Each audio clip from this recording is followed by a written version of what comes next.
करो। But in दोनों के लिए आपके पास 2 दिन से ज्यादा नहीं है, आपके पास 2 दिन से ज्यादा, 2 दिन क्या 1.5 दिन बैठेगा अगर आप देखो। हाँ, लेकिन दोनों चैप्टर बड़े हैं तो आप 2 दिन भी दे सकते हो, 2 दिन भी दे सकते हो आप। आपने ये 2 दिन में रिवाइज कर लिए, उसके बाद फिजिकल पे आ जाओ। फिजिकल में आप काफी पहले पढ़ा हुआ था वो चैप्टर, जैसे सॉलिड स्टेट हुआ, या जैसे मान लो आयनिक इक्विलिब्रियम हुआ। अच्छा, इक्विलिब्रियम जैसे आपने मान लो शुरुआत करो आप केमिकल इक्विलिब्रियम से और आयनिक इक्विलिब्रियम से। केमिकल इक्विलिब्रियम और आयनिक इक्विलिब्रियम दोनों एक जैसी चैप्टर हैं और दोनों इंटरलिंक्ड हैं। जो कॉन्सेप्ट आप मिनट, जस्ट अ मिनट, हाँ, जो चैप्टर आपने जैसे केमिकल इक्विलिब्रियम है, बहुत सारे कॉन्सेप्ट, चाहे वो साइमल्टेनियस इक्विलिब्रियम हो, चाहे वो ली कैटिलियर प्रिंसिपल, उसका यूज आयनिक में होता है। तो इन दोनों चैप्टर को एक साथ रिवाइज करो। इसके लिए भी आप 1.5 दिन दे सकते हो कि 1.5 दिन में ये रिवाइज करना है। कैसे रिवाइज करना है मैं वो भी बताऊंगा।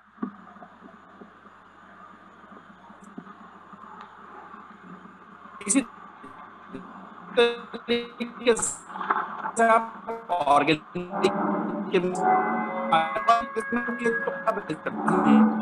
करने के लगता है किसी को नहीं, चलो आधा घंटा देता हूं,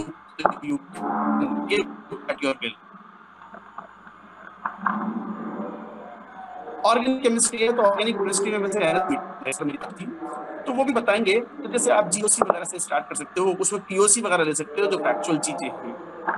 तो मैं फिजिकल इनऑर्गेनिक के पॉइंट ऑफ व्यू से करूं तो आप जैसे इनऑर्गेनिक में आपने स्टार्ट किया कि भाई chemical bonding and coordination compound लगेंगे 2 दिन इसमें। ऐसे आपने फिजिकल से स्टार्ट किया तो chemical equilibrium and ionic equilibrium, उसके बाद फिर इनऑर्गेनिक पे आ जाओ अगले 2 दिन के लिए। उसमें आप मेटलर्जी पढ़ो और जनरल इनऑर्गेनिक केमिस्ट्री पढ़ो। अच्छा, एक बात समझ लो, क्वालिटेटिव और जनरल इनऑर्गेनिक केमिस्ट्री आप साथ के साथ पढ़ सकते हो। बहुत सारे बच्चे अब ये कहते हैं कि सर वो जेई मेन के लिए मैं क्वालिटेटिव नहीं पढ़ के जा रहा बहुत डीपली। चलो चलेगा, बट कम से कम अपना प्रैक्टिकल जो है, जो लैब मैनुअल है उसमें जो टेस्ट दिए हुए हैं, सिंपल सिंपल टेस्ट है, उनको तो एक बार पढ़ के जाओ, क्योंकि एक क्वेश्चन तो 100% आएगा ही आएगा। एक क्वेश्चन 30 क्वेश्चन में से एक क्वेश्चन आएगा ही आएगा क्वालिटेटिव एनालिसिस के लैब मैनुअल के से। तो एक बार वो पढ़ के जाओ। और मैं कहता हूँ उससे पहले एक बार जीआईसी पढ़ लो, जनरल इनऑर्गेनिक केमिस्ट्री। वो एक तरीके से पूरी इनऑर्गेनिक केमिस्ट्री आपको रिवाइज करता है। तो मेटलर्जी और जीआईसी एक साथ ले लो। उसके बाद फिर फिजिकल केमिस्ट्री पे वापस आ जाओ। फिजिकल केमिस्ट्री में अगला चैप्टर लो तो आप थर्मोडायनेमिक्स एंड इलेक्ट्रोकेमिस्ट्री लो, क्योंकि आप जानते हो इलेक्ट्रोकेमिस्ट्री समझने के लिए थर्मोडायनेमिक्स की अच्छी खासी रिक्वायरमेंट पड़ती है। तो थर्मोडायनेमिक्स का सेकंड लॉ और वो सब की जरूरत पड़ेगी, तो आप थर्मोडायनेमिक्स ले लो और इलेक्ट्रोकेमिस्ट्री ले लो। फिर वापस से इनऑर्गेनिक केमिस्ट्री पे आओ। ऑलरेडी आपके 10 दिन 8 दिन निकल चुके होंगे। उसके बाद वापस आ जाओ तो you can take some solid state and physical chemistry में सॉलिड स्टेट एंड से केमिकल काइनेटिक्स। लेकिन सॉलिड स्टेट एक इंडिपेंडेंट चैप्टर है, आप कभी भी ले सकते हो। और केमिकल काइनेटिक्स में थोड़ा सा आयनिक का रोल होता है तो वो आप ले सकते हो। और उसमें इक्विवेलेंट कॉन्सेप्ट की भी जरूरत पड़ सकती है, तो इक्विवेलेंट कॉन्सेप्ट भी बीच में रिवाइज कर सकते हो। तो ये चीज आपको लेनी होगी। फिर वापस इनऑर्गेनिक पे आ जाओ। अब पीरियोडिक टेबल ले लो। पीरियोडिक टेबल के साथ में आप जो है आप कोई ब्लॉक केमिस्ट्री लो, और ब्लॉक केमिस्ट्री से पहले फिर वापस से एक बार फिर क्यों ना रिवाइज कर लो general inorganic chemistry. General inorganic chemistry को तो रोज खाया करो चबा चबा करके। जनरल इनऑर्गेनिक केमिस्ट्री तो ऐसा हो गया जैसे जैसे एपेटाइजर होता है ना, भोजन करने जाते हैं किसी रेस्टोरेंट में या घर पे, कई बार हम कुछ सूप वगैरह पीते हैं, उन्हें एपेटाइजर्स बोलते हैं। भूख बढ़ाएंगे वो बढ़िया से आपका, और हार्मोन्स का सीक्रेशन फूड के डाइजेशन के लिए बढ़िया होगा। तो ये वो एपेटाइजर ही है ये बच्चों। कौन? GIC, general inorganic chemistry. उसके बाद ब्लॉक केमिस्ट्री लो। और डी ब्लॉक चूंकि अभी ताजा पढ़ के चुके हुआ, मैंने बिल्कुल एंड का चैप्टर वही होता है, D block compounds, D and F block. याद रखना, एफ ब्लॉक अच्छा आएगा। ये जेई मेन वाले ना एफ ब्लॉक को ज्यादा इंपॉर्टेंस देते हैं प्योरली एनसीईआरटी से। It should be covered from the purely NCERT. तो D block F block NCERT से कवर करो होगा। हाँ, लेकिन जेई एडवांस के सिलेबस में डी ब्लॉक में कई एक्स्ट्रा कंपाउंड्स होते हैं, ये मैंने बताया हुआ भी है जब मैं पढ़ा रहा था। लेक्चर्स आपके पास आए हैं, बट एडवांस तो अभी बाद में है, जब आएगा तब देखिए। तो इस तरीके से चैप्टर सीक्वेंस आप लो। अब बात आती है नेक्स्ट पॉइंट इज दैट, अगला पॉइंट आप ये लो कि सर रिवीजन करें कैसे। देखो, आपके जेई मेन के टेस्ट हुए हैं इस पूरे साल में, और अभी भी आपकी प्रैक्टिस टेस्ट चल रहे हैं। हर वीक आपका एक टेस्ट होता है, फुल सिलेबस टेस्ट होते हैं। एक तो उनको भी देते रहें, साथ ही साथ पुराने टेस्ट हैं, तो पुराने टेस्ट में कई बच्चों को शुरू के 2-3 टेस्टों में अच्छा परफॉर्म नहीं किया होगा, गलतियां की होंगी, एक बार उन टेस्टों को भी सॉल्व कर सकते हो। साथ ही साथ आप एक्सरसाइज 1 का जो ऑब्जेक्टिव पोर्शन है उसमें से कुछ क्वेश्चन रिवाइज करो, और प्रीवियस ईयर जो एक्सरसाइज 3 का पार्ट 1 है उनके क्वेश्चंस भी आप सॉल्व कर सकते हो। मान लो मुझे केमिकल इक्विलिब्रियम रिवाइज करना है, फॉर एग्जांपल मुझे केमिकल इक्विलिब्रियम रिवाइज करना है, तो I will give maximum 1 hour for theory. 1 घंटा थ्योरी के लिए पढ़ेंगे और उसके बाद सीधे क्वेश्चन सॉल्व करेंगे। क्वेश्चन कहां से सॉल्व करेंगे? अपनी एक्सरसाइज 1 के कुछ क्वेश्चंस ले लेंगे, साथ ही में एक्सरसाइज 3 के पार्ट 1 जो JEE previous year JEE Main के क्वेश्चंस हैं उनको ले लेंगे, उनसे रिवाइजन कर लिया। इसके अलावा जो टेस्ट चल रहे हैं वो तो देने ही देने हैं। प्रीवियस जो टेस्ट हमने दिए हैं शुरुआत में सेशन के, जिनमें वो चैप्टर आया होगा, वो टेस्ट भी दे करके आप रिवाइज कर सकते हो। तो इस तरह की चीजें आप ले सकते हो और वहां से टेस्ट आप दे सकते हो। तो ये आपके लिए एक तरीका होगा। इससे ज्यादा कर भी ना पाओगे, बहुत सारे चैप्टर हैं। कभी सोचो कि मैं तो और अच्छे से करूं, और अच्छे से करूं, और अच्छे का टाइम नहीं मिलेगा आपको। आपने अगर थ्योरी अच्छे से पढ़ ली, फॉर्मूले अच्छे से रिवाइज कर लिए और पॉइंट्स आपने अच्छे से इनको मार्क कर लिया और फिर कुछ क्वेश्चन सॉल्व कर लिए, हो गया, आपके टच में आ गया वो। और खासकर इनऑर्गेनिक केमिस्ट्री में इसी तरीके से आप करते चले जाओगे तो आपके लगभग जो 25 दिन बचे हैं, 28 दिन बचे हैं, उनमें से आप 25 दिन का शेड्यूल बना के चले हैं। लास्ट के 2 दिन बिल्कुल चिल मारना भाई। चिल मारने का मतलब ये नहीं है कि थोड़ा सा कंपोस्ट करना है अपने आप को, नींद अच्छी ली और अपना बायोलॉजिकल साइकिल सुधारें। बायोलॉजिकल साइकिल का मतलब ये हुआ कि आपको अभी मालूम नहीं है कि आपका सेंटर मॉर्निंग मतलब मॉर्निंग शिफ्ट में आपका एग्जाम होगा या इवनिंग शिफ्ट में। बहुत सारे बच्चे स्टूडेंट्स रात में 3-3 4-4 बजे तक पढ़ते हैं, फिर सोते रहते हैं। तो मेरे को धन्यवाद की 8 बजे वाला कोई है नहीं, घर वालों को सुनते नहीं हो, तो पता चला वो दिमागी काम नहीं करता। दिमागी काम फिर 11-12 बजे उठते हो, दोपहर 2 बजे के बाद तो दिमाग काम करने लगता है। और मान लो मॉर्निंग शिफ्ट में एग्जाम पड़ गया तो सब गड़बड़ हो जाती है। कई बार परफॉर्मेंस पे फर्क पड़ता है इन बातों का। खाने पीने का भी ध्यान रखो इन बातों। और रात में 7 की नींद लो, नींद से कोई फर्क नहीं पड़ता। 3 घंटे 4 घंटे सोकर के ना होने का काम कुछ भी। 7 घंटे सोए आराम से, बढ़िया फर्स्ट क्लास। 6 से 7 घंटे बच्चों को सोना चाहिए।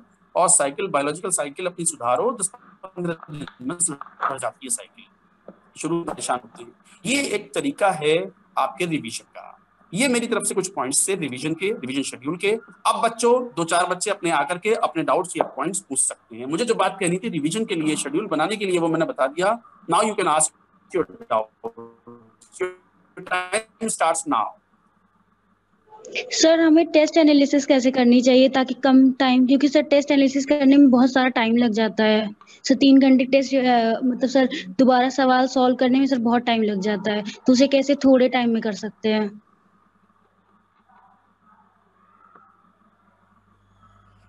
3 घंटे में टेस्ट दिया और आपको पता चला कि आपके 50% मार्क्स आए। आपने अटेम्प्ट किया 70% और आए 50% मार्क्स, तो वो 20% कुछ क्वेश्चन गलत हुए हैं ना।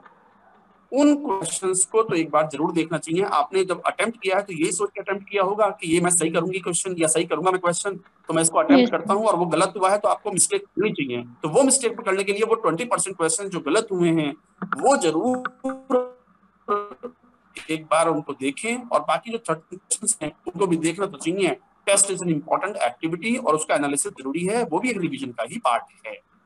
उसमें टाइम जा रहा है तो जाने दें। ठीक है। और बोले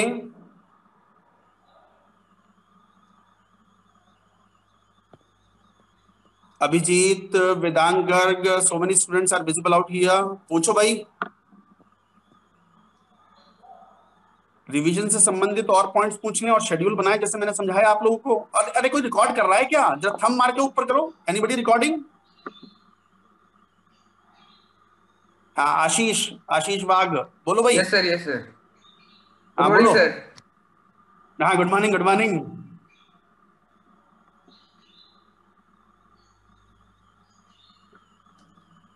अरे सर बोल। हम रिवीजन स्ट्रेटेजी क्या रखें सर अब? अबे इतनी देर से रिवीजन स्ट्रेटेजी तो बता रहा हूं मैं। सर सॉरी सर, मैं लेट आ गया था सर, व्हाट्सएप पे देखा सर। तो फिर देखना। Anybody recording my video please? Start किया है? Someone else? आनंद, विपुल, अंजू। सर थर्मोडायनामिक्स का कैसे करना है सर रिवीजन? हाँ देखो, थर्मोडायनामिक्स चैप्टर, और थर्मोडायनामिक्स में अब चूंकि हमारा तो पहले सेशन कंप्लीट हुआ है, तो आपने जो भी कोचिंग पढ़ी होगी वहां से आपने अपना थर्मो पढ़ा होगा, तो आपको उसी तरीके से रिवाइज करना है। जो भी कोचिंग आपके टीचर्स ने पढ़ाया होगा उनके नोट्स होंगे आपके पास में, उन नोट्स को रिवाइज करो। जैसे और चैप्टर को जैसे हमारे पढ़ाए चैप्टर्स को रिवीजन करोगे, वैसे उनको रिवीजन करना है। और जो भी क्वेश्चन बैंक आपके पास हो, जेई मेन वाले प्रीवियस ईयर कुछ क्वेश्चन सॉल्व कर लो रिवाइज। सर आपने परमिशन नहीं दे रखी रिकॉर्ड करने की। वही। अच्छा, मैंने परमिशन शुरू में देनी होती है क्या परमिशन? हाँ सर।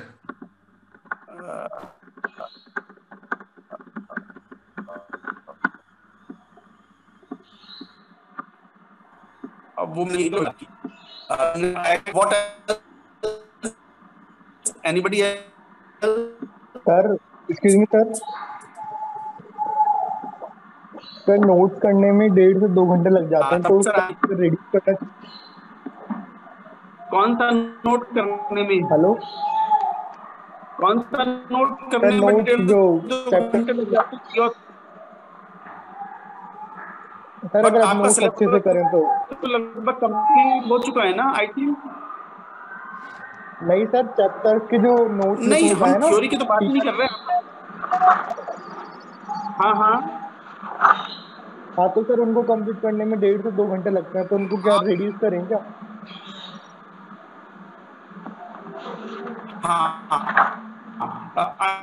अगर चैप्टर बड़ा है, जैसे घंटे लग रहे हैं, ओके, बड़ी केमिकल इक्विलिब्रियम है, सॉलिड स्टेट है, it should be finished in 1 hour, theory should be finished in 1 hour, revision भी, और more time should be given to the questions. ध्यान दो, फिजिक्स केमिस्ट्री मैथ तीनों चैप्टर तीनों हैं आपके पास, केवल एक सब्जेक्ट नहीं है। आप दिन में कितना टाइम निकाल पाओगे? करीब आपको, अगर जिनके अभी कोचिंग चल रही है, अभी 5-6 घंटे उसमें भी जाते होंगे, उसके अलावा 7 घंटे और निकालने हैं। और जिनका जैसे प्रखर बैच है, प्रखर बैच के बच्चों का सिलेबस पूरा हो चुका है, उनको 12 घंटे कम से कम निकालने चाहिए। 12 से 13 घंटे के बीच में 14 घंटे तक, 14 घंटे से ज्यादा पॉसिबल नहीं है, नहीं कर पाओगे और नहीं करना चाहिए, क्योंकि एक बर्नआउट की फीलिंग आ जाती है फिर अगर बहुत ज्यादा स्ट्रेस करो तो। 12 से 14 घंटे के बीच में अगर पढ़ाई करते हो तो ये पॉसिबल है, मैंने आपको बताया है। यही प्लान हम अपने ऑफलाइन के स्टूडेंट्स को जब पढ़ाते थे तो बताते थे और फॉलो करवाते थे बच्चों से। Someone else? सर 2020 के क्वेश्चन कर सकते हैं जेई मेन लास्ट ईयर के रिवीजन के लिए? हाँ, 2020 के भी क्वेश्चंस कर सकते हो, कोई दिक्कत नहीं है, बट क्वेश्चंस के पैटर्न में, क्वेश्चंस के फैब्रिक्स में कोई बहुत ज्यादा डिफरेंस नहीं है। 2017 का क्वेश्चन करो या 2018 का करो या 2020 का करो। ऐसा नहीं है कि 2020 वाले क्वेश्चन सॉल्व किए हैं तो हमारा फिर अच्छा पेपर हुआ, वो तो कोई से भी क्वेश्चन करो, एक बैलेंस पेपर आता है। वैसे मैं एक बात बताऊं, 2019 एंड 2020 NCERT से क्वेश्चन पूछा, तो that way NCERT plays an important role. NCERT को तो नहीं भूलने।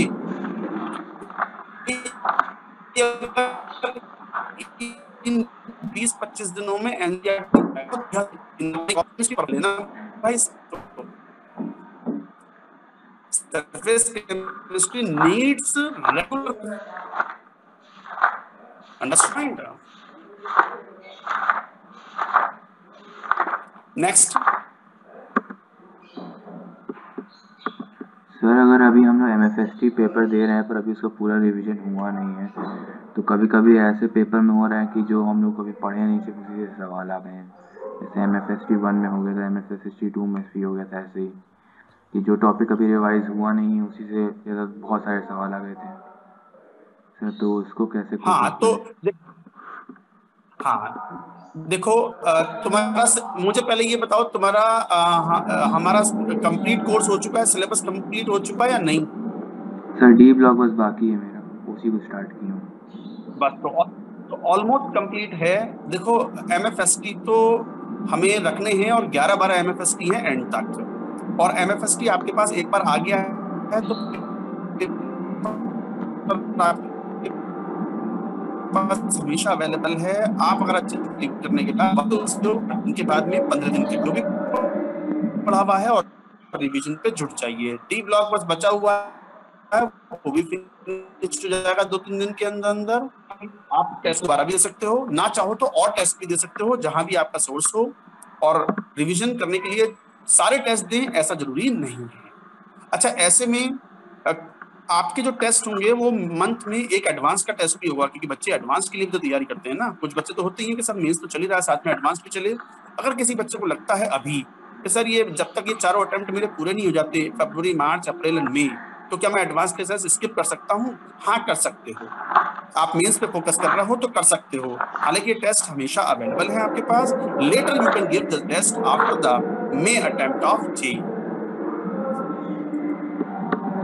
सर एक और चीज़ पूछनी थी कि हाँ बोलो। फरवरी अटेम्प्ट है तो कई लोग कह रहे हैं कि फरवरी अटेम्प्ट ही अपना लास्ट अटेम्प्ट मान के चलो, क्योंकि उसमें थोड़ा कंपटीशन कम रहेगा तो ज़्यादा स्कोर मिल जाएगा। तो सर अभी तो सर ऐसा सिलेबस चल रहा है कि लग रहा है कि फरवरी उतना अच्छा नहीं जा पाएगा, तो सर कैसे हम लोग आगे करें प्रोसीड? देखो यार, हर अटेम्प्ट को लास्ट अटेम्प्ट मान के ही देना चाहिए।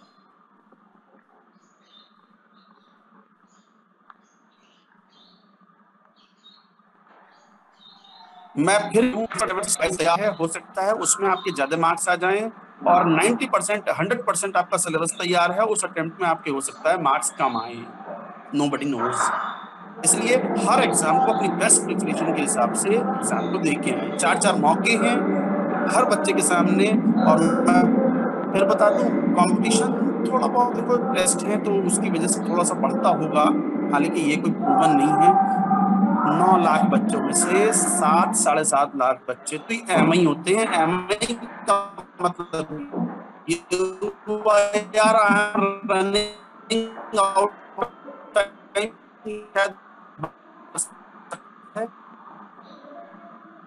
तो चलाएंगे 9 लाख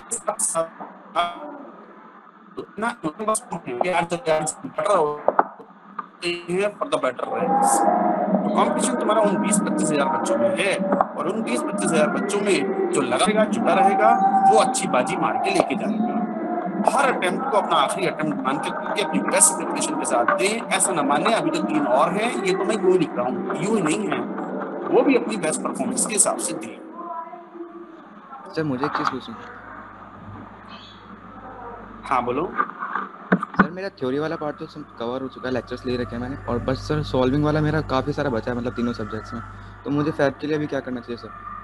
मतलब मैं सर कंफ्यूज हो गया था कि फैब में क्या करना है। देखो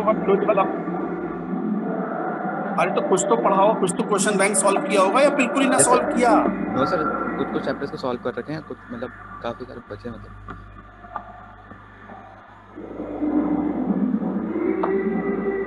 तो अभी तो क्लास 1 का जो ऑब्जेक्टिव पोर्शन है उसमें से कुछ क्वेश्चन करो, और एक्सरसाइज 3 का जो पार्ट 1 है जेईई वाला, उसके कुछ क्वेश्चन सॉल्व करो, और हर एक चैप्टर में भी 15-20 क्वेश्चन सॉल्व करो, इससे ज्यादा सॉल्व नहीं करते। Thank you sir. मुझे ये पूछना है सर, जैसे मैंने एक्सरसाइज 1 कंप्लीट कर ली सर पूरी। हेलो नाम सर, मैं सागर। हाँ बोलो। सर मैं ये पूछ रहा था सर, जैसे मैंने बिल्कुल टेल मी। तक आप जैसे जैसे आपने। हेलो वॉइस वाज ब्रोकन, बोलो। सर एक सेकंड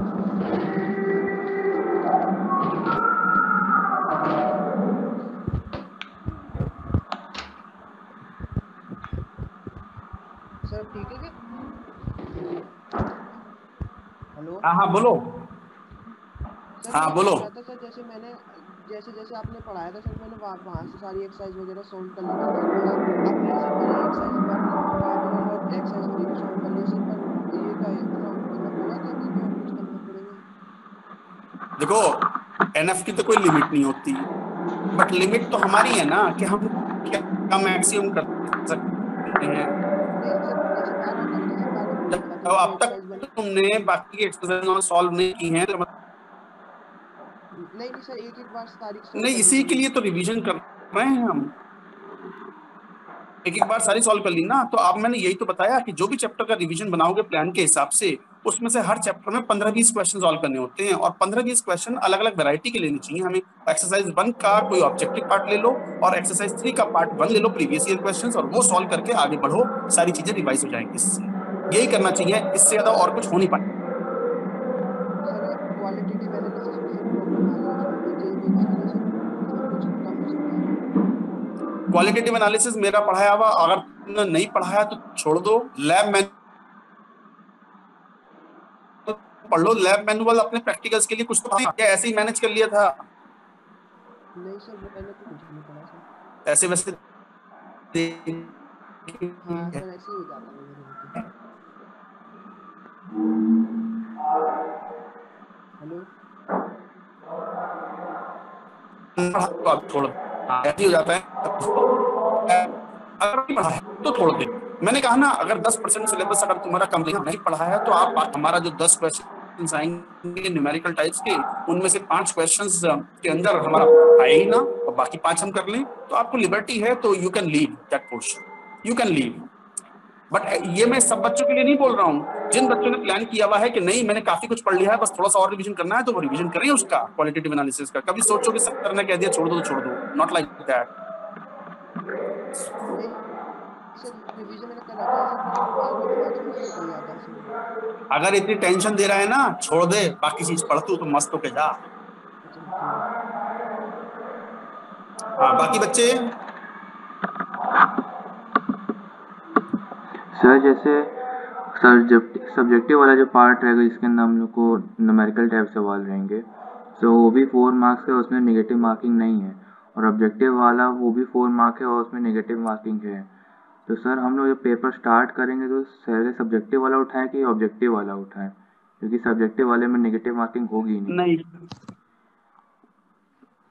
नहीं कोई फर्क नहीं पड़ता। जी मेन में आप, मेरे ख्याल से तो ऑब्जेक्टिव क्वेश्चन से स्टार्ट करो। ऑब्जेक्टिव क्वेश्चंस में बहुत इजी क्वेश्चन मिलेंगे। First you have to attempt those questions, उन क्वेश्चंस को अटेम्प्ट करके आगे बढ़ो। और केमिस्ट्री में ऑन एन एवरेज, इसके ऊपर हम दोबारा मीटिंग करेंगे यार, कि how much time we should give and what to start first. अभी तो रिवीजन के लिए बात कर रहे हैं, ये बात अभी नहीं। No, this is not a valid question at this moment. इसके लिए अलग बात करेंगे आफ्टर सम 10 days और 15 days।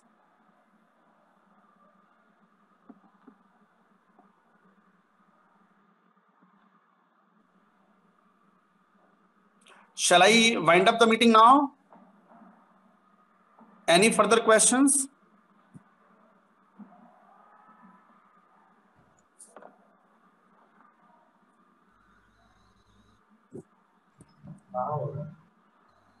No sir. हाँ बोलो सर ऑर्गेनिक थोड़ा ऐसे डिफिकल्ट हो रहा है, सॉल्व नहीं हो रहे क्वेश्चन ऑर्गेनिक में। नीरज सर बात करेंगे आप लोगों से ऑर्गेनिक के बारे में वेरी सून। हाँ, somebody else, अभी एक बच्चा बोल रहा था, बोलो।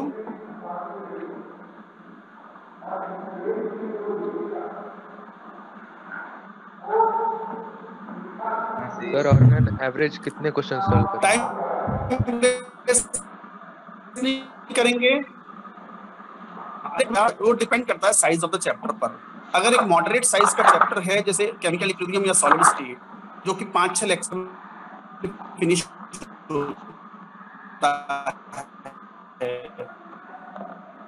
उस चैप्टर में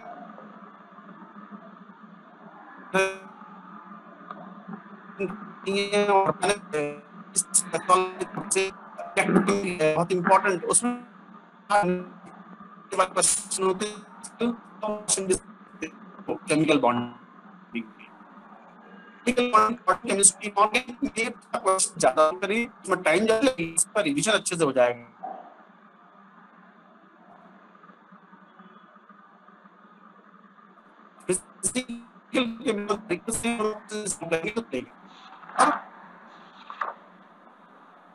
Shall I wind up now? चलो बच्चों, आज बस यहीं पर स्टॉप करते हैं। मैं फिर एक बार आपके साथ बात आऊंगा 15 दिन के बाद में। अभी नीरज सर भी 1-2 दिन में आपके सामने आएंगे, ऑर्गेनिक केमिस्ट्री के रेस्पेक्ट में सर एनटीए के पेपर्स दे सकते हैं क्या? एनटीए के पेपर्स दे सकते हो, पर मेरे पास रिपोर्ट है, ज्यादातर बच्चों द्वारा रिपोर्ट है कि सर कुछ मजा ना आता। मतलब पेपर देने के बाद कई बार ऐसी फीलिंग आती है कि यार कुछ मतलब कुछ सब्सटेंशियल तो किया ही नहीं, मतलब कुछ एनहांसमेंट या हमारी क्वालिटी में तो इंप्रूवमेंट हुआ नहीं। तो पेपर्स तो, तुम 2-4 पेपर देकर देख लो, मेरे ख्याल से तुम्हें खुद ही फीलिंग आ जाएगी जो मैं बात वो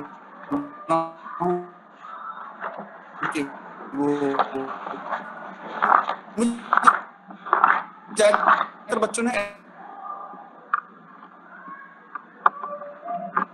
अगर और दो चल रहे हैं या इस पर तो फिर भी तुम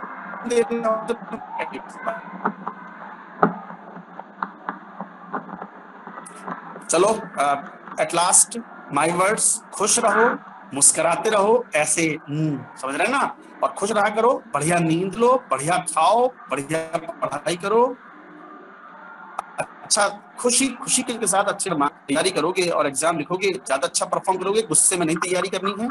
all the best to all of you. Again I will come to you after 15 days or 10 days. All the best.